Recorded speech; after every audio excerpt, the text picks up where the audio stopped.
10 days diet ప్లాన్లో day 6 అనమాట. ఇవాళ కూడా నార్మల్గా హనీ వాటర్ తాగేశాను. ఈ 10 డేస్ డైట్ ప్లాన్లో నార్మల్గా ఇదే తాగుతానమాట. ఇంకా నెక్స్ట్ 10 డేస్ డైట్ ప్లాన్లో మాత్రం మార్చాల్సిందే, వేరే డ్రింక్ అయితే చూసుకోవాలి. ఇంకా ఈరోజు మార్నింగ్ బ్రేక్ఫాస్ట్ అయితే స్కిప్ చేసేసాను అనమాట. ఆఫ్టర్నూన్ లంచ్లోకి వచ్చి ఎగ్ బుజ్జి అయితే చేసుకున్నాను. ఇంకా అలాగే హెల్త్కి రసమలై కూడా చాలా మంచిదన్నమాట. అందుకని అమూల్ వాళ్ళది రసమలై అయితే ఆర్డర్ పెట్టాను.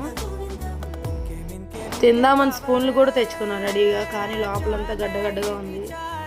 ఫుల్ కోల్డ్లో ఉందన్నమాట. అసలు ఫ్రీజర్ చేసేసారు బాగా, తినడానికి కూడా లేదు. తర్వాత ఎప్పుడో ఆఫ్టర్నూన్ భోజనం చేసిన తర్వాత 2కి అలా తిన్నానమాట. అప్పుడు దాకా అది కూల్ అవ్వలేదు.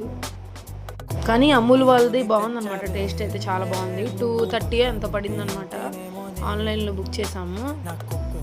ఇంకా మళ్ళీ యాజ్ యూజువల్గా ఇంకా మా ఇంటి దగ్గరికి రోజు మిక్చర్ అంకుల్ అయితే వస్తారనమాట. ఆయన దగ్గర మిక్చర్ అయితే తిన్నాను. ఆఫ్టర్నూన్ భోజనం అయిపోయిన తర్వాత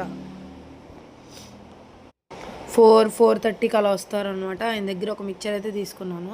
బజ్జీ మిక్చర్ కాదు, నార్మల్ ప్లెయిన్ మిక్చర్ అనమాట. ఇంకా నైట్ డిన్నర్కి వచ్చేసి ఒక చపాతీ అయితే తిన్నాను అనమాట, పన్నీర్ బూజీతో. ప్రోటీన్ కోసం పన్నీర్ బూజీ అయితే చేసుకున్నాను. మీకు ఎలా అనిపించింది? నచ్చితే సబ్స్క్రైబ్.